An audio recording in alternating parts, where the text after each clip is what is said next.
30 कह रहा है कि आपके पास एक क्यू चार्ज है और उसको एक सेंटर ऑफ सर्कल पे रखा गया है यहाँ पे, ठीक है, जिसकी रेडियस है r।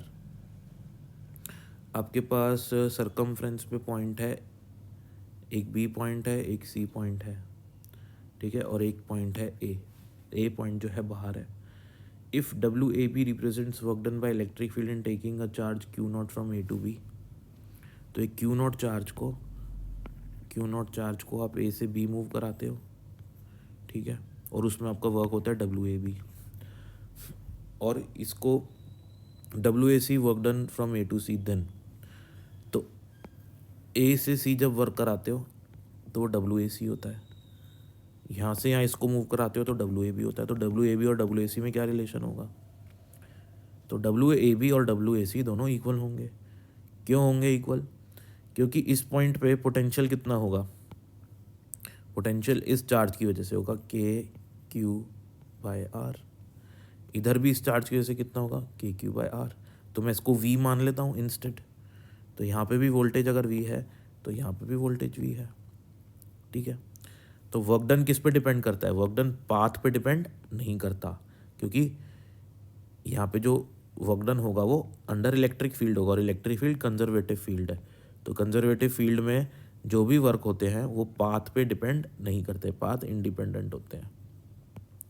तो मैं इसको ए से बी यहाँ लेके जाऊँ या इसको यहाँ से यहाँ लेके जाऊँ तो ये पाथ तो मैटर करता ही नहीं है, पोजीशन मैटर करती है। तो वर्क डन क्या होगा? वर्क डन आपका होता है क्यू वी, ठीक है, क्यू नॉट वी। अब यहाँ पे एक minute, Q naught del V. यहाँ पे बी पे भी वोल्टेज वी है, सी पे भी वोल्टेज वी है। ए पे कितनी वोल्टेज होगी?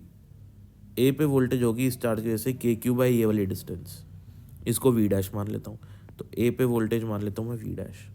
तो वर्क डन क्या होगा? Q del V, Q naught del V, क्योंकि क्यू नॉट को मूव करा रहे हो तो क्यू नॉट की जगह क्यू नॉट आ जाएगा। डेल वी मतलब पोटेंशियल डिफरेंस। ये पोटेंशियल डिफरेंस कितना होगा? V minus V dash. तो मैं वर्क डन निकाल रहा हूँ ए से बी का, वी माइनस वी डैश। ऐसी अगर मैं वर्क डन निकालूँ ए से सी का तो कितना आएगा? चार्ज क्यू नॉट है जिसको मूव करा रहा हूँ, और उन दोनों पॉइंट्स का पोटेंशियल डिफरेंस जहाँ से जहाँ पे मूव करा रहा हूँ, जहाँ से जहाँ पे मूव करा रहा हूँ। तो ए से सी पे मूव करा रहा हूँ तो पोटेंशियल डिफरेंस होगा बड़ा वाला potential V minus V dash. V बड़ा क्यों है? क्योंकि चार्ज इसके पास वाला है ना पॉइंट, इसलिए बड़ा है। तो चार्ज के पास में पोटेंशियल ज़्यादा होता है। तो देखो दोनों की वैल्यू सेम आ रही है, तो इसलिए वर्क डन दोनों का इक्वल ही होगा।